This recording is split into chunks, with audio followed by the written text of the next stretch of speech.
The Bible is a collection of many books, telling one unified story from beginning to end. But all those books were written in different literary styles. Yeah, think of it like walking into a bookstore where every aisle has a different kind of literature. There's history or poetry or nonfiction.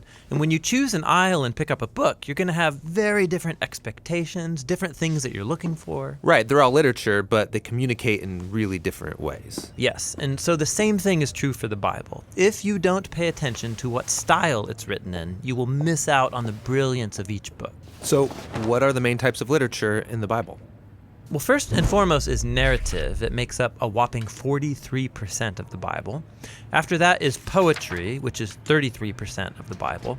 And then there's what you could call prose discourse, which makes up the remaining 24%. Nearly half the Bible is narrative. Yes, and this is no accident. Stories are the most universal form of human communication. Our brains are actually hardwired to take in information through story. And stories are really enjoyable. Why is that? Well, stories train us to make sense of the seemingly random events that happen in life by taking those events and then putting them in a sequence. And then together you can start to see the meaning and purpose of it all. And what links this all together? Well, good stories always have a character who wants something. And then through these characters, an author can explore life's big questions, like who are we, or what's really important in life. And a good story always involves some kind of conflict. Some challenge to overcome, just like in our own lives. And that forces us to think about our own challenges, why there's so much pain or disappointment in the world, and then what can we do about it? And stories usually end with some kind of resolution, giving us hope for our own stories. Since these are Bible stories, are the characters showing me how I should live? Yeah, that's not quite the point. Most Bible characters are deeply flawed. You should not be like them. But we are supposed to see ourselves in them, which helps us then see our lives and failures from a new perspective. And without even realizing it, these stories will start to mess with you and change how you see the world and other people and yourself. Now, there are different types of narrative in the Bible. Yeah, there's historical narrative, but also narrative parables, short biographical narratives like the four Gospels. We'll look at all these in later videos. Okay, next up is poetry, which honestly, I don't read a lot of. Yeah, you're like most people.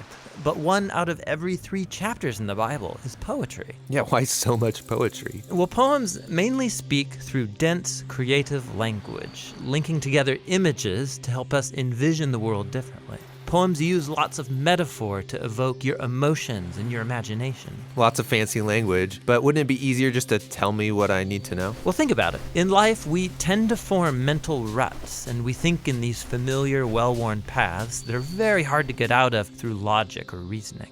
And what good poetry does is force you off the familiar path into new territory. Sneaky. And there's different types of poetry in the Bible. There's lots of types of songs or psalms. There's the reflective poetry of the wisdom books, and then the passionate resistance poetry of the prophets. Okay, the last big literary type is called prose discourse, and it makes up a quarter of the Bible.